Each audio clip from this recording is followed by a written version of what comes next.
अस्सलाम वालेकुम प्यारे दोस्तों।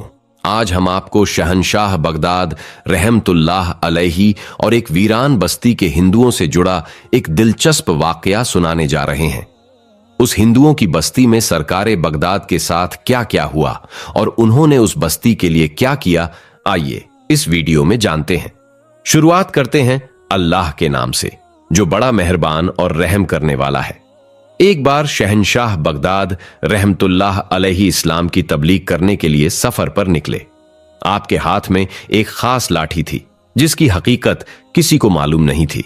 आप अपने शागिर्दों के साथ पैदल ही एक लंबा सफर तय कर रहे थे।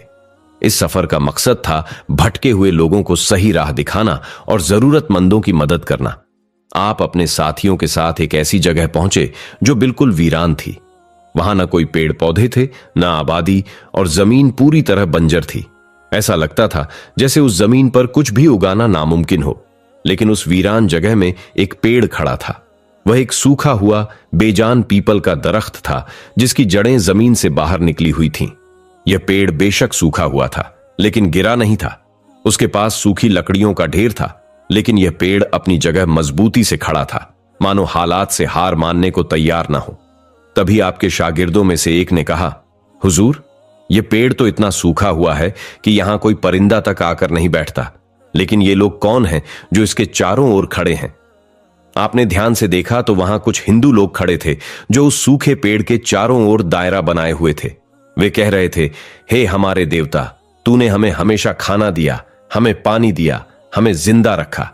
यह जगह भले ही वीरान और बंजर है, लेकिन तूने हमें सहारा दिया। यह इलाका पहले हरा भरा था, पर जब से यह पेड़ हमसे नाराज हुआ तब से सब कुछ उजड़ गया। फिर एक पंडित ने कहा, चलो भाइयों, सर झुकाओ और सजदा करो ताकि हमारा देवता हमसे खुश हो जाए। आप और आपके साथी यह अजीब दृश्य देख रहे थे। यह सुनकर आपके शागिर्द से रहा नहीं गया। उसने कहा, हुजूर, ये लोग इस सूखे पेड़ के आगे सजदा क्यों कर रहे हैं और इसे अपना देवता क्यों मान रहे हैं? इनका तरीका न तो हमसे मिलता है और न ही मुसलमानों जैसा लगता है। आपने जवाब दिया, ये हिंदू लोग हैं, चलो देखते हैं कि माजरा क्या है। इसके बाद आप उस पंडित के पास गए जो सबसे बड़ा व्यक्ति मालूम होता था और जिसने सभी को पेड़ के आगे सजदा करने के लिए कहा था। आपने उससे पूछा, आप लोग कौन हैं और इस पेड़ के बारे में ऐसा क्यों कह रहे हैं? पंडित ने आपको ऊपर से नीचे तक देखा और डर के मारे 3-4 कदम पीछे हट गया। वह आपकी शख्सियत से हैरान था। चौड़ा सीना, ताकत से भरा शरीर, रोशन चेहरा और खूबसूरत कपड़े। जब आपने मुस्कुराते हुए सवाल किया तो आपकी मुस्कान ने उसके मन में सम्मान और डर दोनों पैदा कर दिया। उसने सोचा कि आपके जैसा रोबदार लेकिन अदब से भरा इंसान उसने पहले कभी नहीं देखा। वह समझ गया कि आप एक पहुंचे हुए बुजुर्ग हैं, लेकिन झुकने वाला वह भी नहीं था। खुद को संभालते हुए उसने कहा, हम इस पेड़ को अपना देवता मानते हैं। यह बहुत ताकतवर है। पहले यह पेड़ हरा भरा था और हमें जो भी चाहिए होता यह हमें देता था। यह इलाका जो अब सूना और बंजर दिखता है, कभी जिंदगी से भरा हुआ था। यहां लोग रहते थे, हर नस्ल के परिंदे चहचहाते थे, जानवर घूमते थे और हमारे घर यहीं पर बसे हुए थे। हमारे बड़ों ने यहीं से अपनी जिंदगी शुरू की थी। इस पेड़ की वजह से हमें हर जरूरत पूरी होती थी। चारों तरफ खुशहाली ही खुशहाली थी। फिर एक दिन यहां अचानक तबाही आ गई। एक काली आंधी ने सब कुछ उजाड़ दिया। हर चीज बर्बाद हो गई। लेकिन सबसे बड़ी विपत्ति तब आई जब हमारा यह देवता हमसे नाराज हो गया।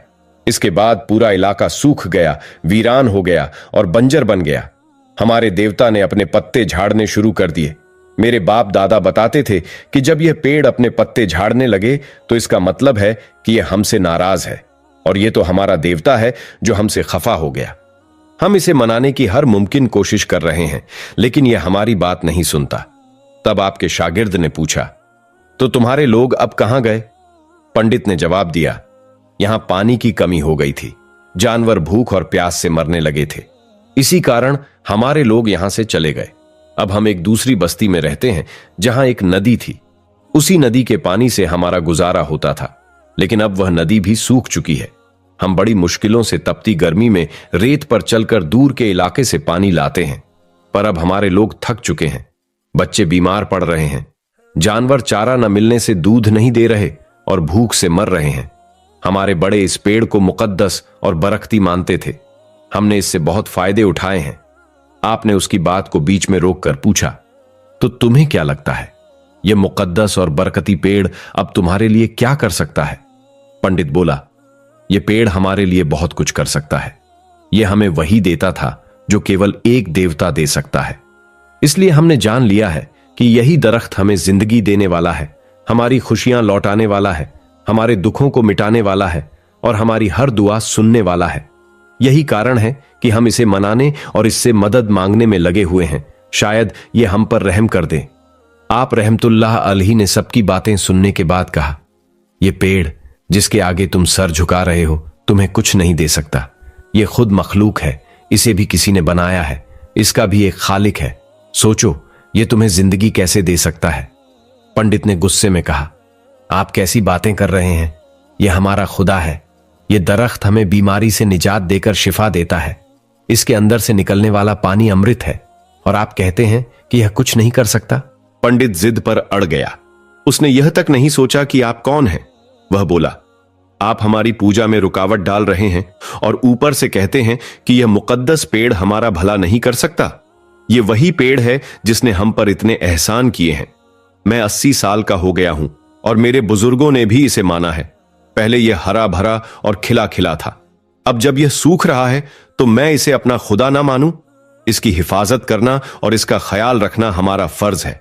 आपने शांत स्वर में कहा, यह पेड़ सूख रहा है, यह खत्म हो रहा है और तुम इसकी हिफाजत कर रहे हो। इसे पानी देकर फिर से जान देने की कोशिश कर रहे हो। अगर यह तुम्हारा खुदा होता तो इसे तुम्हारी हिफाजत करनी चाहिए थी। सोचो, जिसने तुम्हें बनाया है वही तुम्हारी रक्षा करता है। वह तुम्हें संवारता है। जब तुम बिगड़ते हो तो वही तुम्हें ठीक करता है और वह कभी खत्म नहीं हो सकता।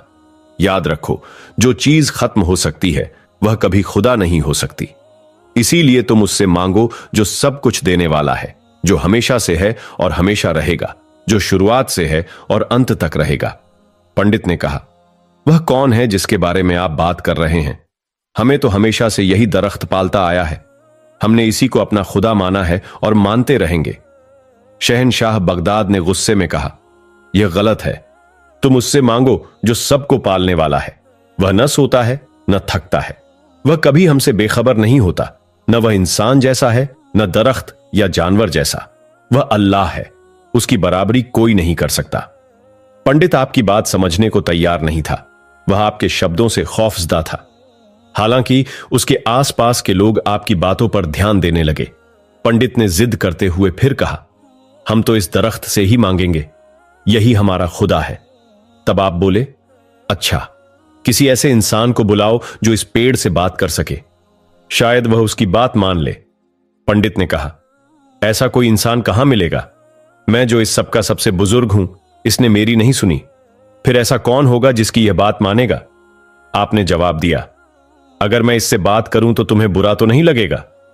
पंडित, जो पहले से ही आपसे नाराज था, बोला, आप कौन होते हैं? यह आपकी बात क्यों मानेगा? आपने कहा, मैं कौन हूं इससे फर्क नहीं पड़ता।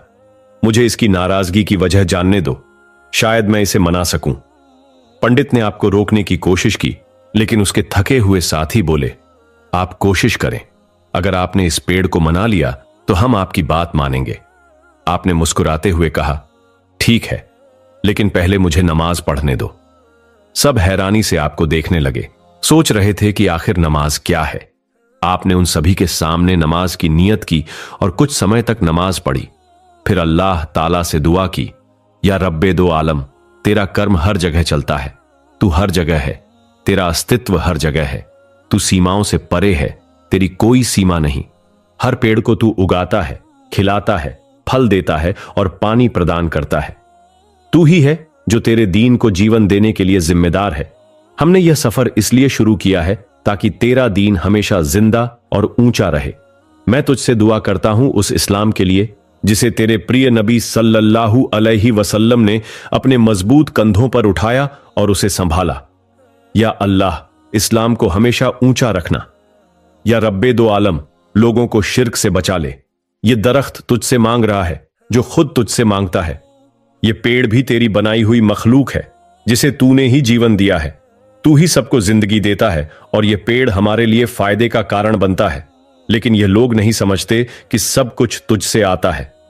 या अल्लाह, हमें सही राह दिखा दे, हमें दीन की ओर ले चल। इन लोगों को बता दे कि तू ही रब्बे रहमान है और हमें सिर्फ तेरी ही इबादत करनी है। हमें अपने आगे झुकने वाला बना दे और केवल तेरे ही आगे सिर झुकाएं। हम तेरे आगे दुआ मांगते हैं, हमें अपनी रहमत अता कर दे रब्बे रहीम। फिर आपने उठकर पंडित से कहा, गौर से देखो मैंने किससे दुआ मांगी। पंडित ने कहा, मुझे कोई नजर नहीं आ रहा। आपने उस दरख्त से ही मांगा होगा, हम भी उसी से मांग रहे हैं। आप मुस्कुराए और कहा, अब भी क्यों नहीं समझते? जानकर भी अनजान बन रहे हो। मैं उससे मांग रहा हूं जो एक है, जिसे कोई शरीक नहीं कर सकता। वह पाक है। मैंने उससे कैसे दुआ मांगी है जो सबका पालनहार है, जो हर प्रार्थना सुनता है। उसके सिवा कोई और नहीं सुनता, वही सबको देता है। उसे किसी ने नहीं बनाया, बल्कि उसने ही सबको बनाया है, मिट्टी से, आग से, नूर से। पंडित की जिद अभी खत्म नहीं हुई थी। उसने कहा, क्या आप कोई करिश्मा या जादू करना चाहते हैं? आपने उसकी बात अनसुनी कर दी और उसके लोगों से कहा, क्या तुम चाहते हो कि तुम्हें पानी मिले और तुम्हारे गांव की नदी फिर से बहने लगे? तो मैं तुम्हें उस शक्ति का दर्शन कराता हूं जो मेरी नहीं बल्कि उस रब की है। हां, मैं उसके आदेश से यहां तुम्हारी सेवा के लिए हूं, आपकी मदद के लिए यहां हूं। वे पहले ही बहुत परेशान और दुखी थे, प्यासे थे। उन्होंने कहा, जी हां, अब आप जो चाहें कर सकते हैं, बस हमारी समस्या को सुलझा दीजिए। उन हिंदुओं की बात सुनकर आपके दिल में इंसानियत का भाव जागा। आपके हाथ में जो लाठी थी, उस लाठी से आपने इस मिलाही पढ़ते हुए उस सूखे बेजान नाकारा दरख्त की ओर इशारा किया। उस लाठी से ऐसी रोशनी फूटी कि वहां खड़े सभी पुजारी हैरान थे। बिना किसी बात के सिर्फ इशारे से नूर की किरण पड़ते ही वह दरख्त हरा भरा हो गया, जैसे ऐसा कभी था ही नहीं। इतना ही नहीं, जल्दी ही उस पेड़ के करीब जो सूखी नदी थी, उसमें भी पानी आ गया। पानी की एक साफ शफाफ नदी दरख्त के आसपास बहने लगी। सब पुजारी यह समझने में असमर्थ थे कि यह कैसे संभव हुआ। आपने कहा, जाओ अच्छे से पानी पियो, बरसों की प्यास बुझाओ। बीमार लोग ठीक होने लगे, जो चल नहीं सकते थे वे चलने लगे, जिनके शरीर पर घाव थे वे भर गए। कुछ ही समय में वह वीरान इलाका हरा भरा हो गया। खेत खलियान उठे और वह जगह जो दशकों से बंजर थी, मिनटों में एक घना जंगल बन गई। प्यासे लोग जब पानी पी चुके तो कहने लगे, हमने तो कभी इतना मीठा और स्वादिष्ट पानी नहीं पिया है। हमने तो पहले इस दरख्त के पास इस तरह से पानी की नदी बहते नहीं देखी। ये कैसा पानी है और कहां से आया है? सैयदना शेख अब्दुल कादिर जिलानी फरमाने लगे, ए अल्लाह के बंदो, इस बात की खोज में ना रहो कि यह पानी कहां से आ रहा है। समझ लो कि देने वाला कोई इंसान नहीं है। यह सब कुछ देने वाली वही पाक जात है जो तुम्हारा और मेरा रब है। उन्होंने कहा, आप जो पढ़ रहे थे वह क्या था? आपने कहा, वह इबादत है, असली इबादत जिसे नमाज कहते हैं। दरख्तों के आगे हाथ जोड़कर पूजा करना, उन्हें मनाना कोई बड़ी बात नहीं है। असली काम तो उस दरख्त को मनाना है जो उसे बनाने वाला है। फिर आपने विस्तार से समझाया कि अल्लाह कौन है। अल्लाह का कोई शरीक नहीं हो सकता इस जहान में, ना उस जहान में। उसकी संतान नहीं हो सकती, ना कोई उसका जोड़ा है। फिर उन पुजारियों ने पूछा, तो आप कौन हैं? यह हमें स्पष्ट कर दें। आपने कहा, मैं उसका एक अजा बंदा हूं, जो उसके दीन के काम में लगा हुआ हूं और दीन इस्लाम को फैलाने में कार्यरत हूं। फिर सभी पुजारियों ने कहा, क्या यह सब आपने नहीं किया? आपने कहा, नहीं, बिल्कुल नहीं। अल्लाह ताला ने मेरे हाथों से यह काम करवाया है, लेकिन हाथ तो उसी का है। अल्लाह ताला ने मेरी दुआ सुनी है, लेकिन वह सुनने वाला वही है। अगर तुम उसकी असलियत को समझ गए होते तो कभी भी सजदे में सिर नहीं उठाते। तुम्हें अपने रब के सिवा कुछ भी दिखाई नहीं देता। वह दिलों में बसता है और आत्मा में उतरता है। वह पाक है हर बुराई और कमी से। वह सभी लोग अभी भी स्तब्ध थे कि सूखे तालाब से अचानक पानी की नदी कैसे फूट पड़ी। पूरा क्षेत्र जलमग्न हो गया है। ऐसा पहले कभी हमारे किसी धार्मिक गुरु ने नहीं बताया और न ही सुना। आपने कहा, उस अल्लाह ताला ने अपने हुक्म से यहां पानी भेजा है। अल्लाह ताला जिनसे मोहब्बत करता है उनकी बात पूरी करता है। यह उसकी कृपा और क्षमा है कि उसका रब हमें इतना प्यार करता है। चाहे कोई कितना भी गुनहगार क्यों ना हो, वह उसकी भी सुनता है। उसकी मोहब्बत हर जगह स्पष्ट है। बस हम इंसान हैं जो इसे समझ नहीं पाते। मेरे साथियों, इस दरख्त से मत कहो कि हमें पानी दो, हमारी प्यास बुझा दो। इसे देने वाला भी वही अल्लाह ताला है, इसके नीचे उपजाने वाला भी वही है, इसके करीब से सूखी नदी से पानी बहाने वाला भी वही है, इस जमीन को समृद्ध करने वाला भी वही है, हर कण को बनाने वाला भी वही है। तो तुम यहां वहां मत भटको, उस खालिक से जुड़ो, उससे मांगो। वह दिलों में है, वह सब कुछ जानता है। क्या तुम्हें यह कोई आश्चर्यजनक बात लगती है? अगर यह जादू भी होता तो वह भी समाप्त हो जाता, लेकिन असली रब्बे वाहिद का आदेश कभी टलता नहीं है। फिर आपने यह पवित्र आयत पढ़ी जिसका तर्जुमा है, क्या तुम नहीं देख रहे हो कि अल्लाह के सामने सब सजदे में हैं? सारे आकाश वाले, सारी धरती वाले, सूरज, चांद, तारे, पहाड़, दरख्त, जानवर और बहुत से इंसान भी। बहुत से लोग ऐसे भी हैं जिन पर पहले ही ईश्वर का कड़ा दंड आ चुका था। यदि आप भी उस दंड से बचना चाहते हैं तो सिर्फ उसी रब की राह पकड़ें। सजदा केवल उस एकमात्र रब के सामने किया जाता है और किसी अन्य वस्तु या प्राणी को सजदा करना सही नहीं है।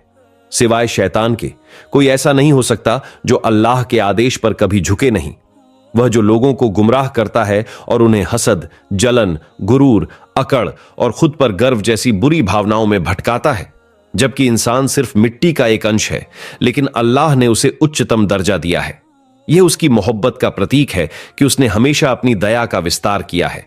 कभी नबियों को भेजा, कभी अहले बैत को, कभी सहाबा को और कभी औलिया ए अल्लाह को। परंतु यह सीमित सोच वाला इंसान अक्सर समझता है कि सब कुछ उसकी वजह से होता है।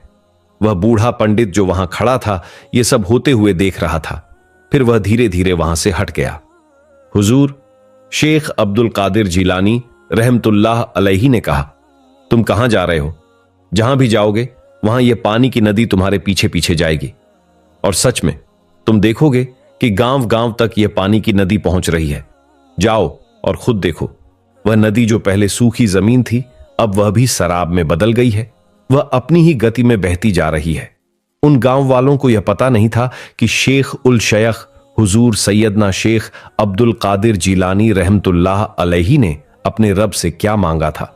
लेकिन जिन्होंने अपनी आंखों से यह चमत्कार देखा, वे कहने लगे, हम भी आपके रब को मानते हैं, हमें भी कलमा पढ़ा दो, क्योंकि ऐसी मिसाल आज तक हमने नहीं देखी। हमें कोई ऐसा नहीं सिखा सका, ना समझा सका। हमारी सोच नेगी हो गई है, हमारी समझ बढ़ गई है। आपने हमें समझाई है, और अगर अब भी हम अंधे बने रहे तो हमसे ज्यादा अंधा कोई नहीं होगा। आपने उन्हें कलमा पढ़ा दिया। वह गांव वाले आपसे मिलकर इतनी खुशी से भरे थे कि वह अब आपको अपना आदर्श मानने लगे। पहले आपने उनसे कहा कि नदी का साफ पानी सबको पिलाओ। सबने उस पानी को पिया। जो प्यास से बेहाल थे उन्होंने खुद भी पानी पिया और अपने जानवरों को भी पानी पिलाया। उस पानी की ऐसी खासियत थी कि जो भी उसे पीता उसे महसूस होता जैसे उसकी वर्षों की प्यास बुझ रही हो। उस पानी ने जानवरों को स्वस्थ कर दिया और वे बकरियां जो दूध नहीं देती थीं, हड्डी का ढांचा बन चुकी थी, अब मोटी, ताजा और दूध देने लगीं। बच्चे खुशी से गाने लगे। उन्हें तो वर्षों बाद यह खुशी मिली थी। फिर सैयदना शेख अब्दुल कादिर जिलानी रहमतुल्लाह अलैहि ने उन लोगों से कहा, जाओ और अपने लोगों को बताओ कि यह क्यों हुआ है। वह लोग अपने घर वालों के पास गए और उन्हें बताया कि ये अल्लाह वाले हैं, दरवेश हैं, और उनकी दुआ से आज हमारे दरख्त हरे भरे हो गए। सिर्फ दरख्त ही नहीं, बल्कि यह पानी की नदी और हरी भरी वादियां भी इन्हीं की दुआ का असर है। लोग कहने लगे कि क्या ये देवता हैं, क्योंकि ऐसा तो कोई देवता ही कर सकता है। लेकिन उन्होंने कहा, ये अल्लाह के वली हैं और अल्लाह के प्यारे हैं। अल्लाह पाक इनकी दुआ को रद्द नहीं करता है। इन्होंने अल्लाह से मांगा और सब कुछ वही अल्लाह ने दिया है। इन्होंने हमें एक ऐसे मजहब की तालीम दी है जिसने हमें सुधारा है। हमें सही मार्ग दिखाने वाला कोई नहीं था। हम सोच रहे थे कि हमारा वह पेड़ ही हमें सब कुछ देगा, मगर असल में हम उस रब को नाराज कर रहे थे। फिर वही अल्लाह हमारे पास अपने प्यारे वली को भेजा और उन्होंने हमें सिखाया कि तुम लोग भी उनकी तालीम ग्रहण करो। जहां दिल को जोड़ना सिखाया जाता है, दिल को नहीं तोड़ा जाता। जहां केवल इंसानियत का सम्मान है, इंसानों के लिए काम किया जाता है। हमने उनके इस अमल से यही सीखा कि उन्होंने हमें जानते तक नहीं थे, फिर भी उन्होंने हमारी सबसे बड़ी मुश्किल आसान कर दी। उनकी मीठी जुबान और हसीन लहजे ने हमें ऐसा प्रभावित किया कि हम भी कलमा पढ़कर मुसलमान हो गए। अब समझ में आया कि जिंदगी का असली मकसद दूसरों की भलाई करना है, इसलिए तुम भी उनके दीन को अपना लो। गांव वालों की गवाही सुनकर उनके दिल से हर राग समाप्त हो गया। सबने वादा किया कि अब हम किसी और की पूजा नहीं करेंगे सिवाय अल्लाह ताला के। वह बूढ़ा पंडित भी जब कुछ नहीं कर पा रहा था, उसने अपनी आंखों से आपकी सच्चाई देखी और उसने खुद ही सजदा कर लिया। उसने कहा, मैंने सजदा किया उस अल्लाह के आगे जिसके आगे आप सजदा करते हैं, बस आप मुझे भी कलमा पढ़ा दें। फिर शहंशाह बगदाद रहमतुल्लाह अलही ने उसे भी कलमा पढ़ा दिया और उस गांव से पानी कभी खत्म नहीं हुआ। सुभान अल्लाह। आइए एक वाकया और सुनते हैं बिस्मिल्लाह रहमान रहीम। मेरे मोहतरम अजीज दोस्तों, अस्सलाम वालेकुम। दोस्तों, मैं आपके सामने हुजूर गौसे पाक रहमतुल्लाह अलैह की करामत में से एक निहायत ही खूबसूरत वाकया लेकर आपके सामने हाजिर हुआ हूं। इस वाकये को मुकम्मल तौर पर समझने के लिए इसे आखिर तक जरूर देखिए। प्यारे दोस्तों, बगदाद के मज़ाफाक में एक औरत रहती थी। उस औरत का शौहर का इंतकाल हो गया था और उसका एक ही इकलौता बेटा था। अल्लाह की मर्जी से वह बच्चा बहुत सख्त बीमार हो गया। उस औरत ने अपने बेटे का बहुत इलाज करवाया, बड़े बड़े तबीब के पास लेकर गई, मगर कहीं भी कोई सेहतयाबी नसीब नहीं हुई। वह औरत बहुत परेशान रहने लगी क्योंकि उसके बेटे की हालत दिन पर दिन बिगड़ती जा रही थी। उस औरत का इस दुनिया में उसके बेटे के अलावा और कोई भी नहीं था। दोस्तों, जब वह औरत तबीबों और हकीमों से बेजार हो गई तो किसी ने उसे बताया कि बगदाद शरीफ में एक अल्लाह के वली रहते हैं, वह बहुत मशहूर हैं। अपने बेटे को उनके पास ले जाओ ताकि वह तुम्हारे बेटे के ऊपर दुआ पढ़ सके और तुम्हारे बेटे को वह अल्लाह के वली की दुआ से शिफा मिल जाएगी। वह औरत अपने बच्चे को लेकर उस नेक अल्लाह के वली के खानकाह की तरफ चल पड़ी, मगर रास्ते में ही उसके बेटे की तबीयत बिगड़ गई और वह बेहोश हो गया। यह औरत हैरान और परेशान अपने बेहोश बेटे के पास बैठी थी कि वहां पर उसे एक आदमी मिला। उसने कहा, ऐ बीबी, तुम कहां जा रही थी और यहां इस तरह परेशान क्यों बैठी हो? उस औरत ने कहा कि उसका बच्चा बहुत बीमार है और वह अपने बच्चे को दम करवाने के लिए बगदाद में मौजूद एक बुजुर्ग के पास लेकर जा रही थी, मगर बदनसीबी से उसके बच्चे की हालत बहुत खराब हो गई है। उस शख्स ने उस औरत से कहा, मेरी बहन, तुम हिम्मत मत हारो और इस बच्चे को लेकर किसी न किसी तरीके से उस वली अल्लाह के पास पहुंच जाओ।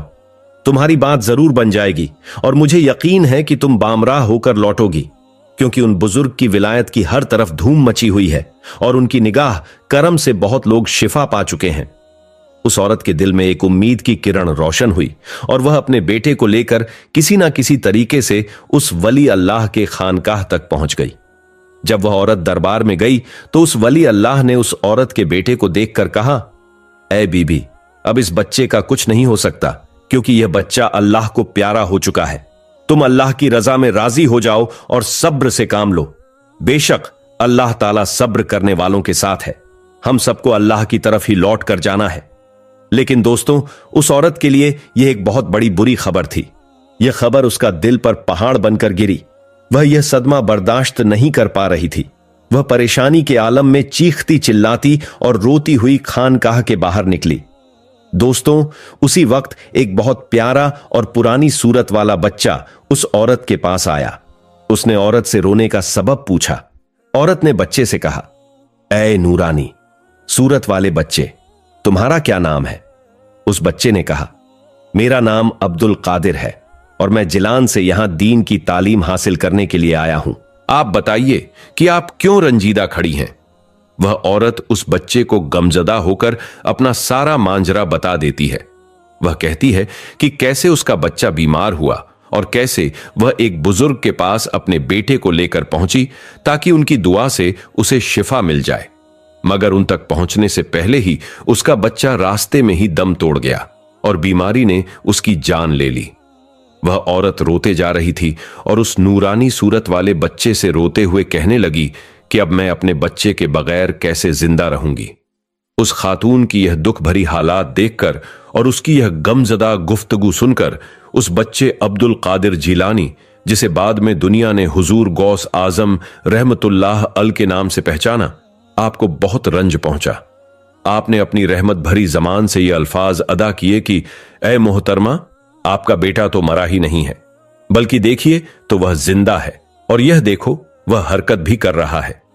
वह दुख भरी मां हैरत के साथ गौसे पाक रहमतुल्लाह अल को देखती रह गई। फिर दूसरी जानिब अपने बच्चे को देखा तो उसके बच्चे की लाश में हरकत पैदा हुई। जब उस औरत ने गौर से देखा तो उसके बेटे की सांसें भी चलना शुरू हो गई थीं, माशा अल्लाह, और वह बच्चा अपने हाथ पैर भी हिलाने लग गया था।